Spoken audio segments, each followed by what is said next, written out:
नमस्कार, आवाज समाचार में आपका स्वागत है। आपके साथ मैं हूं विपिन भट्ट, लेकर हाजिर हैं ताज़ा तरीन बुलेटिन आपके लिए, जहां ढेर सारी ताज़ा और अपडेटेड खबरें लेकर आए हैं। सबसे पहले आपको बताते हैं इस वक्त की हेडलाइंस। निफ्टी बैंक एक्सपायरी के दिन बाजार नीचे से सुधरकर बंद। मिड और स्मॉल कैप में खरीदारी। पीएसयू बैंक, पीएससी आईटी शेयरों में भी रही खरीद। रियल्टी, एफएमसीजी, ऑटो इंडेक्स में आज गिरावट। सोने चांदी की कीमतों में जबरदस्त तेजी। एमसीएक्स पर 69,465 रुपए तक पहुंचा जून वायदा सोने में, तो चांदी में 3% का बड़ा उछाल। आने वाले दिनों में सबको अफोर्डेबल हेल्थ केयर और वर्ल्ड क्लास फाइनेंशियल सेक्टर विकसित करने पर होगा जोर। विकास के लिए विकसित भारत के लिए 27 थीम की हुई पहचान। सीएनबीसी आवाज की एक्सक्लूसिव खबर। गिरफ्तारी के खिलाफ केजरीवाल की याचिका पर दिल्ली हाई कोर्ट में सुनवाई। ईडी ने किया जमानत का विरोध। संजय सिंह की रिहाई पर आप दफ्तर में जश्न। वायनाड से राहुल ने भरा लोकसभा चुनाव के लिए पर्चा। प्रियंका के साथ रोड शो भी किया। सीपीआई उम्मीदवार एनी राजा ने भी किया नामांकन। भूकंप के भयंकर झटकों से हिला ताइवान। 25 साल की सबसे बड़ी तबाही। जापान, फिलीपींस तक झटके। सुनामी का अलर्ट, भारत ने जारी की एडवाइजरी। टोयोटा की नई अर्बन क्रूजर तेजर लॉन्च। अब माइलेज दमदार और तूफानी रफ्तार। पौने 8 लाख से कीमत शुरू। किया सोनेट, हुंडई वेन्यू से होगा मुकाबला।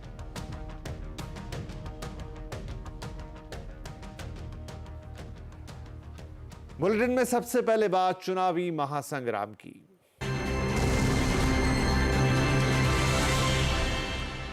लोकसभा चुनाव के लिए कांग्रेस नेता राहुल गांधी ने केरल के वायनाड से नामांकन दाखिल कर दिया है। नामांकन के दौरान राहुल के साथ उनकी बहन प्रियंका गांधी भी मौजूद रही। वायनाड में त्रिकोणीय मुकाबला है। राहुल के खिलाफ इंडिया गठबंधन में शामिल सीपीआई की एनी राजा चुनाव लड़ रही हैं, जबकि बीजेपी ने राहुल के खिलाफ के सुरेंद्रन को मैदान में उतारा है। नामांकन भरने से पहले राहुल ने प्रियंका गांधी के साथ रोड शो भी किया। राहुल ने वायनाड की जनता से कहा कि आपका सांसद होना सौभाग्य की बात है। ये जो लड़ाई है, ये जो लड़ाई है, ये लोकतंत्र और कॉन्स्टिट्यूशन, संविधान को बचाने की लड़ाई है। एक तरफ कांग्रेस पार्टी और इंडिया अलायंस लोकतंत्र के लिए लड़ रहे हैं, संविधान के लिए लड़ रहे हैं, और दूसरी तरफ प्रधानमंत्री मोदी जी, अमित शाह जी और बीजेपी के लोग, आरएसएस के लोग संविधान को और लोकतंत्र को खत्म करने में लगे हुए हैं। बिहार में प्रधानमंत्री नरेंद्र मोदी कई रैलियां करने वाले हैं। पीएम मोदी के बिहार दौरे को लेकर आरजेडी नेता तेजस्वी यादव ने तंज कसा है। उन्होंने कहा है कि पीएम मोदी ने बिहार के लोगों को चूना लगाया है। तेजस्वी ने मोदी के परिवारवाद वाले बयान का भी करारा जवाब दिया। परिवारवाद के बारे में वो बोलते रहे और पहली चुनावी जनसभा का शुरुआती वो परिवारवाद के उम्मीदवार से कर, जो कि उनके उम्मीदवार हैं। तो आप देख सकते हैं उनके कथनी और करनी में कितना भारी अंतर है। और इस बार लगातार जो है एनडीए खेमे से जिसका जिक्र करते थे कि परिवारवाद बहुत बड़ा है, सबसे ज़्यादा टिकट दिए जा रहे हैं। तो प्रधानमंत्री जी हैं या और कोई नेता है, चुनाव में तो सब लोग आएंगे और जाएंगे बीजेपी के, लेकिन उनको आके ये बताना पड़ेगा ना कि बिहार के लिए उन्होंने क्या किया। लोकसभा चुनाव को लेकर चुनाव प्रचार भी जोरों पर है। राजनीतिक पार्टियां और नेता लगातार जनसभाएं कर रहे हैं। आज प्रधानमंत्री नरेंद्र मोदी ने नमो ऐप के जरिए उत्तर प्रदेश में तीसरे चरण में होने वाले चुनाव के तहत 10 लोकसभा सीटों के 22,648 बूथों के कार्यकर्ताओं से बातचीत की और उन्हें जीत के लिए टिप्स दिए। पीएम मोदी ने कहा कि जब तक पोलिंग बूथ नहीं जीतते हैं तब तक चुनाव नहीं जीत सकते, इसलिए एक लक्ष्य लेकर काम करें। इसके साथ ही उन्होंने कहा कि पिछले 10 सालों में उत्तर प्रदेश के बीजेपी कार्यकर्ताओं ने देश के राजनीतिक विशेषज्ञों को हमेशा गलत साबित किया है। यूपी बीजेपी के कार्यकर्ता जो जानते हैं वो बड़े बड़े विशेषज्ञ भी नहीं कर सकते। मुजफ्फरनगर में एक बार फिर गृह मंत्री अमित शाह ने 400 पार का नारा दोहराया। चुनावी जनसभा को संबोधित करते हुए अमित शाह ने मोदी सरकार के विकास कार्यों को गिनाया। अमित शाह ने दावा किया कि प्रधानमंत्री नरेंद्र मोदी तीसरी बार पीएम बनेंगे। उन्होंने इस मौके पर कांग्रेस पर जमकर हमला बोला। अमित शाह ने कहा कि कांग्रेस ने राम मंदिर का विरोध किया। मोदी सरकार ने पाकिस्तान के आतंकियों को उनके घर में घुसकर मारा। कश्मीर से भी आतंकवाद को खत्म किया गया है। ये कश्मीर जो है हमारा है या नहीं है? जोर से बोलो, कश्मीर हमारा है या नहीं है? धारा 370 हटनी चाहिए थी या नहीं हटनी चाहिए थी?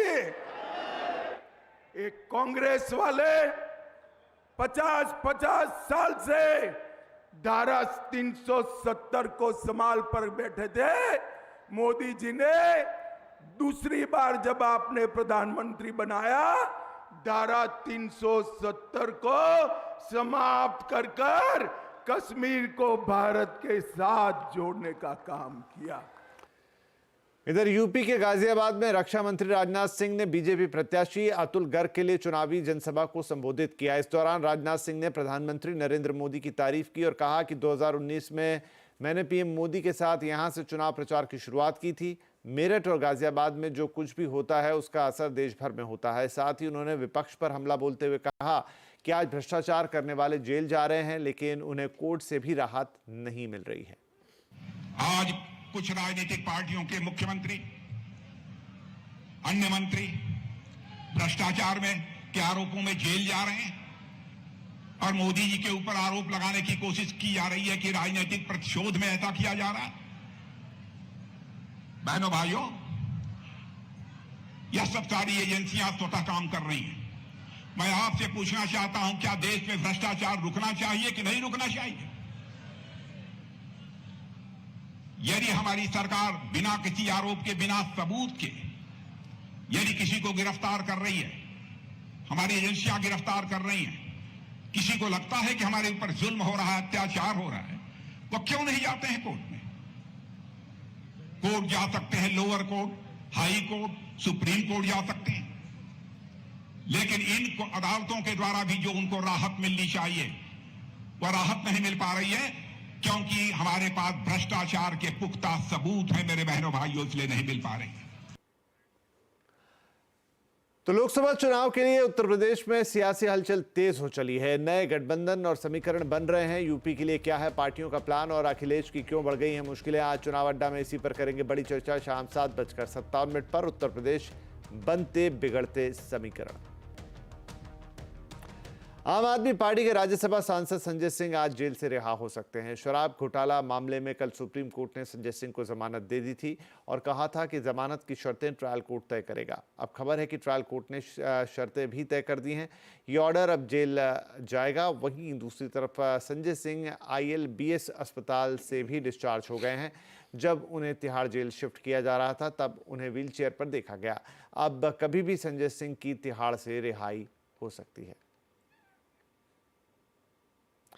आने वाले दिनों में सभी के लिए अफोर्डेबल हेल्थ केयर मुहैया कराने और वर्ल्ड क्लास फाइनेंशियल सेक्टर विकसित करने पर जोर रहेगा। CNBC आवाज को मिली एक्सक्लूसिव जानकारी के मुताबिक सरकार ने 2047 तक का जिस विकसित भारत का लक्ष्य रखा है उसके तहत 27 अलग अलग थीम के आधार पर फैसले लिए जाएंगे। पूरी खबर के लिए हम रुख करेंगे अपने economic policy editor Lakshman Roy का।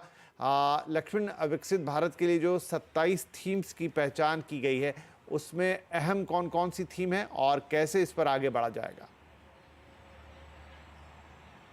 देखिए, 27 थीम में सबसे महत्वपूर्ण जो मुझे लगा और 27 थीम में सबसे पहले नंबर पे जो था वो था आपको अफोर्डेबल हेल्थ केयर को लेकर के।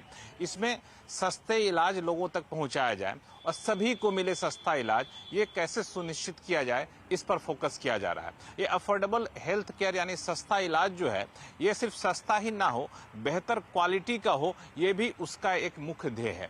और हेल्थ केयर के साथ साथ एक और चीज को महत्वपूर्ण जोड़ा गया है, वह है वेलनेस को लेकर के। सिर्फ हेल्थ केयर ही नहीं, दरअसल वेलनेस पर भी खास फोकस किया जा रहा है इस 27 थीम में, जो सबसे पहले नंबर की थीम है।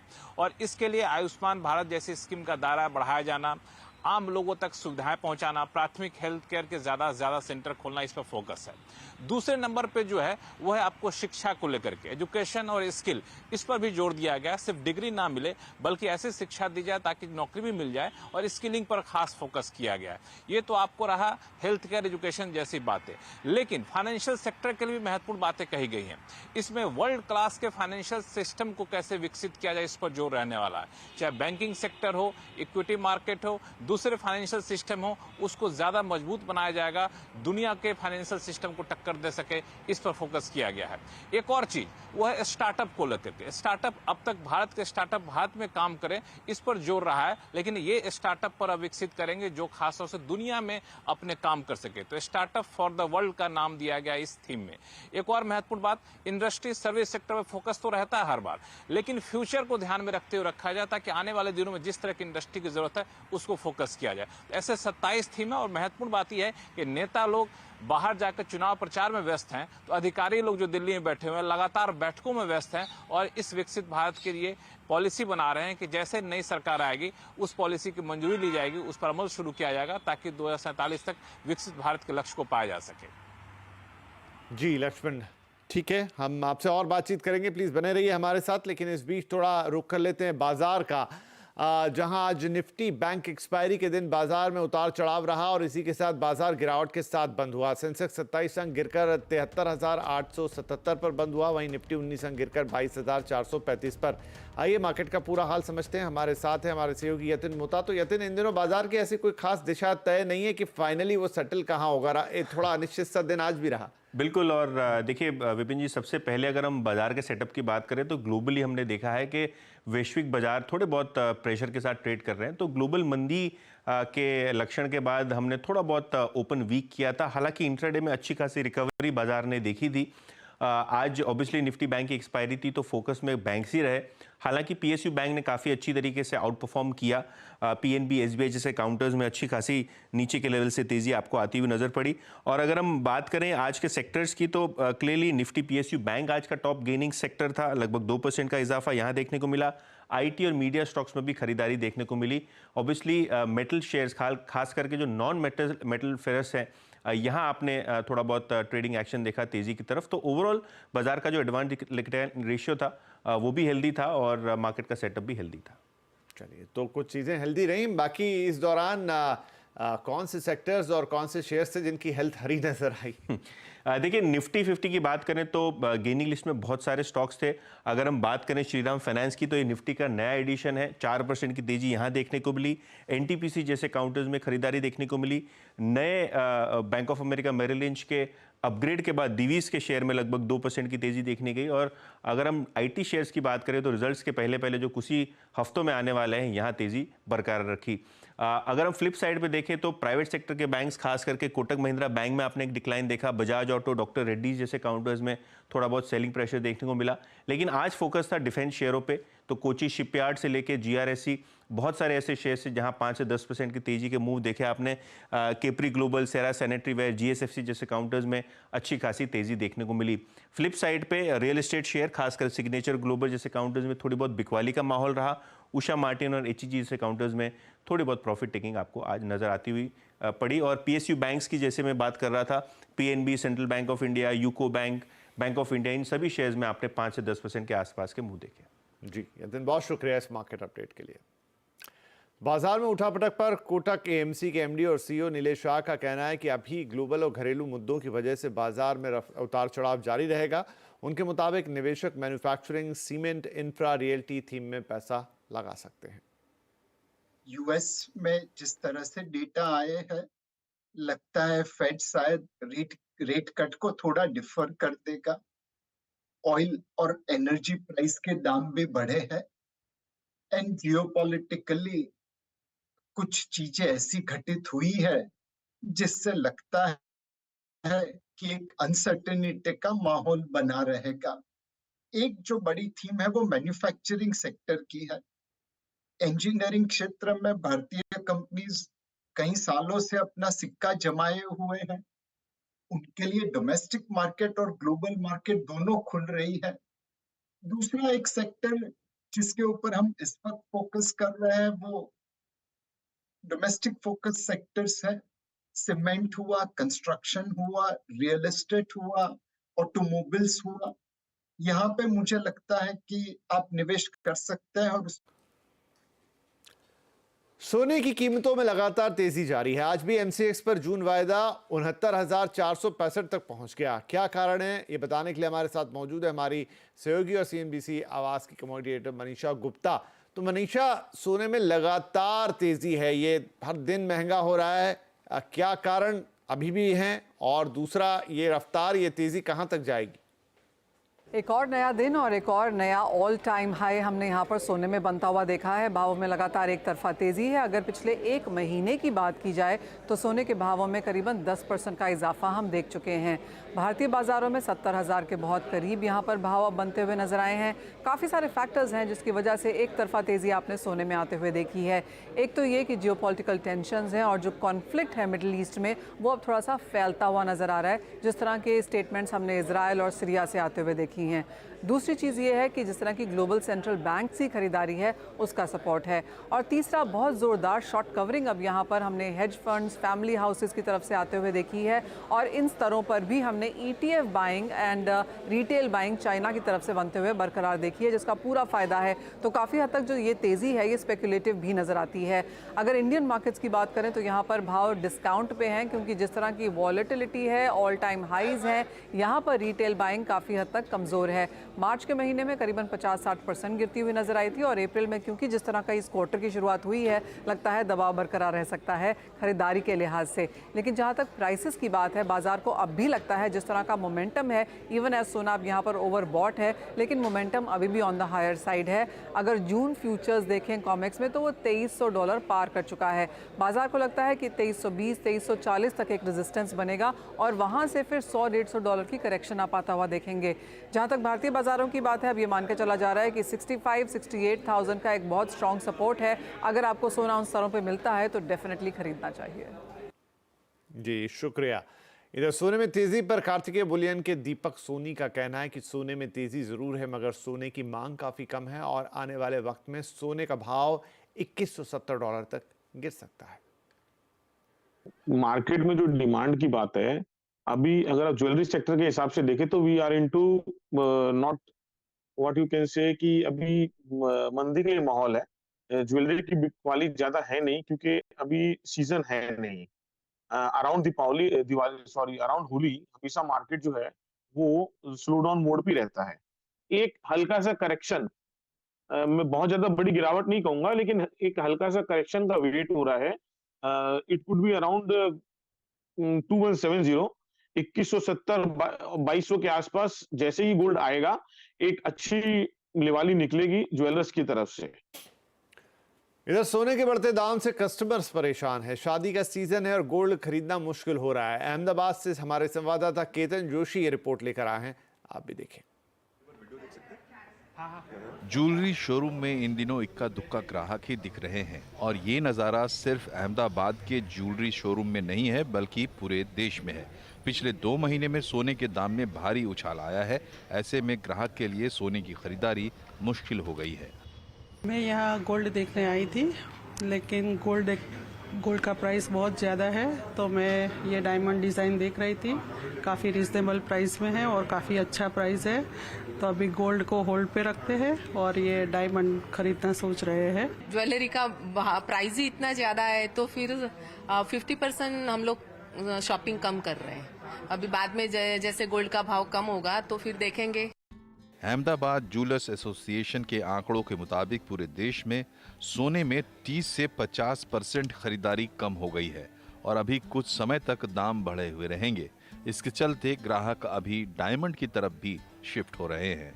ये इस गोल्ड प्राइस के इंक्रीज में मैं देखता हूँ हमारी 50% की सेल एक डाउन हो गई है। बट सिल्वर लाइनिंग ये है केतन जी कि एक नई कैटेगरी राइज हो रही है, which is diamonds and lab grown diamond jewellery. हमें जितना डिक्लाइन गोल्ड ज्वेलरी में देखने मिला है, उतना ही अच्छा response lab grown diamond jewellery में देखने मिला है। जहाँ पे गोल्ड प्राइसेस बढ़ गए हैं, डायमंड के प्राइसेस कम हो गए हैं। ज्यादातर ग्राहक इस स्थिति में सोने को खरीदने के लिए परहेज कर रहे हैं, लेकिन जब जब ऐसी स्थिति आई है तब दाम कम होने के बजाय बाद में बढ़ ही जाते हैं। केतन जोशी, अहमदाबाद। विस्तारा विवाद सुलझाने के लिए आज एक अहम बैठक हुई है। इस बैठक में पायलटों के साथ मैनेजमेंट भी मौजूद रहा। इसके साथ आज भी करीब 50 उड़ानें प्रभावित हुई। इस खबर पर ज्यादा डिटेल के लिए हमारे साथ है हमारे संवाददाता रोहन सिंह। रोहन, विस्तारा में विवाद सुलझाने के लिए अब किस तरह की डेवलपमेंट है, क्योंकि फ्लाइट्स अभी भी इम्पैक्ट हो रही हैं और कस्टमर्स बहुत परेशान हैं। जी बिल्कुल, आज भी अगर हम कहें तो कुल मिलाकर अगर आप कैंसिलेशन और डिले को मिला दें तो 50 के लगभग फ़्लाइट्स जो हैं वो प्रभावित हैं विस्तारा की। और कल भी लगभग इतनी ही संख्या थी और पिछले पूरे हफ्ते हमने देखा कि डिलेज और कैंसिलेशन लगातार चले गए थे। आज एक कोशिश हुई, जो CEO हैं विनोद कन्नन, उनकी एक बैठक हुई, जो तमाम पायलट एसोसिएशन है, पायलट के जो सदस्य हैं उनसे बातचीत हुई, उनकी मैनेजमेंट के सदस्य भी थे उसमें, इसके अलावा HR भी थे वहाँ पे। लेकिन जो पूरा मुद्दा है, जो पायलट्स की डिमांड थी सैलरी स्ट्रक्चर को लेकर, उस पर बहुत ज़्यादा चर्चा नहीं हुई। पूरा जो मुद्दा था मीटिंग में वो रोस्टरिंग पे चला गया। CEO की तरफ से ये कहा गया कि वे रोस्टरिंग के मुद्दे को देखेंगे, जो शॉर्टेज है उसको दूर करने की कोशिश की गई। हाँ, ये ज़रूर कहा पायलट से CEO ने कि आप जल्दी से जल्दी काम पे लौटिए, ज़्यादा सिक लीव मत लीजिए। लेकिन जब पायलट्स की तरफ से ये इशू उठाया गया कि हमारी जो मुख्य समस्या है वो तो सैलरी स्ट्रक्चरिंग को लेकर है, हम जो है जो फिक्स्ड कंपोनेंट होता है उसमें ज़्यादा फ्लाइंग आवर्स की मांग कर रहे हैं, तो उसको लेकर बहुत ज़्यादा जवाब नहीं दिया गया। ये कहा गया कि आप एक लिखित रूप से हमें मांग सकते हैं, हम आपको रिप्लाई करेंगे। तो जब तक जो हमने कुछ 2-4 पायलटों से बात की तो उनका यही कहना था कि वो फिलहाल संतुष्ट नहीं दिखे इस बैठक से। तो आने वाले दिनों में ये मुद्दा इतनी आसानी से सॉल्व नहीं होने वाला है। हालांकि कोशिश DGCA लगातार हर दिन निगरानी कर रहा है। आज भी जो सिविल एविएशन मिनिस्टर है सिंधिया, उन्होंने भी इस पर निगरानी रखी है। लेकिन जो की इश्यूज हैं पायलट के वो भी सॉल्व होते हुए नजर नहीं आ रहे हैं और ये जो डिले का सिलसिला है वो आने वाले जो वीक है उसमें भी जारी रह सकता है। जी शुक्रिया रोहन इस अपडेट के लिए। बात करेंगे गर्मी की। इस बार प्रचंड गर्मी में भी बिजली नहीं कटेगी। सरकार ने इसके लिए पहले से ही तैयारियां शुरू कर दी हैं। ये रणनीति क्या है जानने के लिए हम एक बार फिर से रुख करेंगे अपने सहयोगी लक्ष्मण रॉय का। तो लक्ष्मण, गर्मी में पावर कट ना हो इसके लिए सरकार किस तरह की कोशिश में है? देखिए, जब से मौसम विभाग ने अनुमान जारी किया है कि प्रचंड गर्मी इस बार पड़ने वाली है, लगातार पावर मिनिस्ट्री में बैठकों का दौर चल रहा है। और खास बात यह है कि लोकसभा उम्मीदवार होने के बावजूद पावर मिनिस्टर RK सिंह इन बैठकों में बैठ रहे हैं और इसमें एक रणनीति बनाई गई है कैसे प्रचंड गर्मी में भी बिजली की कटौती ना हो। और इसके लिए जो सबसे बड़ी रणनीति यह है कि जितने भी थर्मल पावर प्लांट है उनको कहा गया है कि आप अपनी पूरी क्षमता के हिसाब से बिजली का उत्पादन करिए। जिनके पास कैप्टिव पावर प्लांट है, यानी जो अपने खपत के लिए पावर प्लांट लगाए थे, उनके पास अगर अतिरिक्त बिजली पैदा हो रही है तो उसको तुरंत पावर एक्सचेंज को बेचिए। दूसरी महत्वपूर्ण बात, जो गैस बेस्ड पावर प्लांट है, जो गैस से बिजली पैदा करते हैं, उनको कहा गया कि आप उत्पादन क्षमता का काफी कम इस्तेमाल करते हैं लेकिन अपने उत्पादन बढ़ाने के लिए तैयार रहिए। तो ऐसे में गैस बेस्ड पावर प्लांट जो है गैस खरीदने के लिए भी तैयार रह सकते हैं, गैस खरीद करके बिजली का उत्पादन बढ़ा सकते हैं। तीसरी महत्वपूर्ण बात कि आमतौर पर होता क्या है कि ऐसे गर्मी के दिनों में प्लांट का मेंटेनेंस होता है, तो ये मेंटेनेंस जो होता है उसको टालने का फैसला लिया गया है कि आप मेंटेनेंस फिलहाल मई जून में मत करिए, मानसून के टाइम में करिएगा। अभी पावर डिमांड काफी है, मेंटेनेंस करेंगे तो बिजली की किल्लत हो जाएगी। और ये भी कहा गया है कि जरूरत पड़ने पर इंपोर्टेड कोल का भी इस्तेमाल करिए। तो इस तरह से चौतरफा रणनीति बनाई गई है और आने वाले दिनों में इस हफ्ते भी एक महत्वपूर्ण बैठक बुलाई गई है बिजली बनाने वाली कंपनियों के साथ। तो मुझे लगता है कि प्रचंड गर्मी में बिजली ना कटे इसके इंतजाम किए जा रहे हैं। बता दूं कि पिछली बार जब गर्मी हुई थी तो पीक पावर डिमांड जो है पिछले साल के मुकाबले 13% तक बढ़ गया था। तो इस बार भी इसी तरह की बढ़ोतरी देखने को मिल सकती है। यही वजह है कि सरकार अभी से रणनीति बनाए हो रही है, क्योंकि चुनाव के दौरान अगर बिजली कटती है तो एक राजनीतिक मुद्दा न बन जाए, इसका खास ख्याल भी रखा जा रहा है। जी लक्ष्मण, बहुत शुक्रिया इस अपडेट के लिए। सोशल मीडिया पर मिसलीडिंग विज्ञापन मामले में CNBC आवाज ने एक बड़ा एक्शन लिया है। जालसाजों के खिलाफ कड़ी कानूनी कार्रवाई करते हुए हमने मुंबई पुलिस की साइबर सेल में मामला दर्ज कराया है। दरअसल CNBC आवाज के मैनेजिंग एडिटर अनुज सिंघल के नाम पर लोगों को गुमराह किया जा रहा था।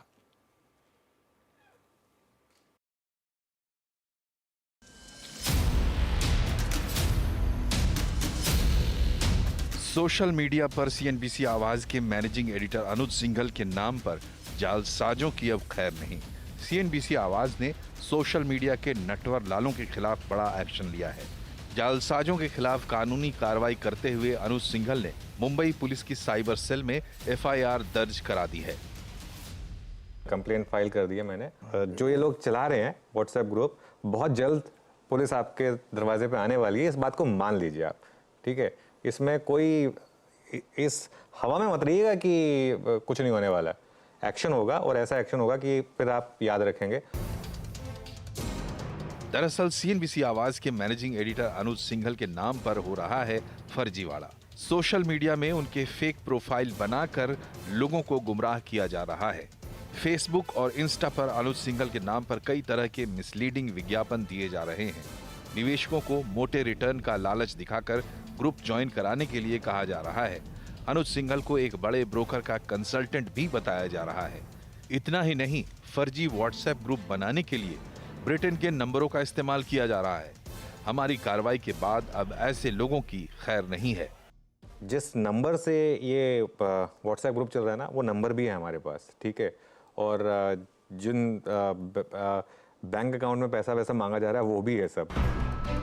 हमें शिकायत मिली है कि शेयरों में इन्वेस्टमेंट से जुड़ी एडवाइजरी सर्विस के नाम पर आप लोगों से पैसे मांगे जा रहे हैं। हम आप दर्शकों से अपील करते हैं कि ऐसे फेक सोशल मीडिया हैंडल से सावधान हो जाएं। हम सोशल मीडिया पर किसी भी तरह की कोई पेड सर्विस नहीं देते। आप किसी झांसे में आकर अपना नुकसान मत कीजिए। आप इन झांसेबाजों, घोटालेबाजों के जाल में ना फंसे। आपकी थोड़ी सी जागरूकता आपको बड़े नुकसान से बचा सकती है।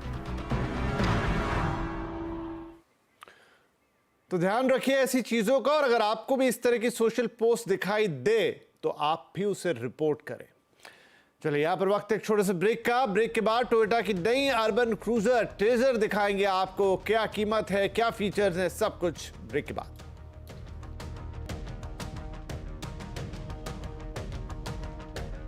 आवाज समाचार और अब कुछ और खबरें। फरवरी 2023 के बाद से आरबीआई ने ब्याज दरों में कोई बदलाव नहीं किया है, लेकिन स्विस सेंट्रल बैंक के दरों में कटौती के बाद बाजार की निगाहें अब अमेरिकन बैंक्स पे हैं और बाकी इन सब पे बातचीत होगी, क्योंकि ब्रेक के बाद आप इस बार एमपीसी में क्या होने जा रहा है वो कार्यक्रम देखेंगे नीरज बाजपेयी के साथ। लेकिन कुछ और खबरों का हम रुख करते हैं फिलहाल। ताइवान में जोरदार भूकंप आया है। भूकंप की तीव्रता 7.5 रही है रिक्टर स्केल पर।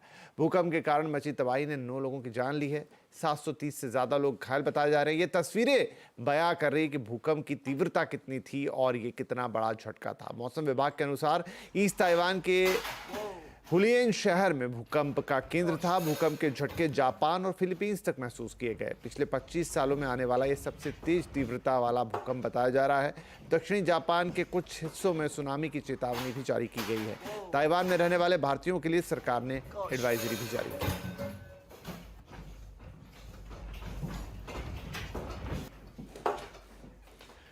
टोयोटा ने कॉम्पैक्ट एसयूवी सेगमेंट में अर्बन क्रूजर टाइजर लॉन्च कर दी है। टोयोटा की टाइजर को मारुति सुजुकी की फ्रॉन्क्स के बेस पर बनाया गया है। शुरुआती कीमत 7,73,000 रुपए है और टॉप वेरिएंट की कीमत 13 लाख रुपए है।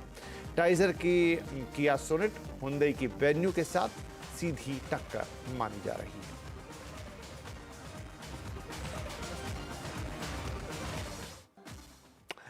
तो चले इस बुलेटिन में फिलहाल इतना ही, लेकिन ब्रेक के बाद आपके लिए होगा हमारा स्पेशल प्रोग्राम आवाज एमपीसी।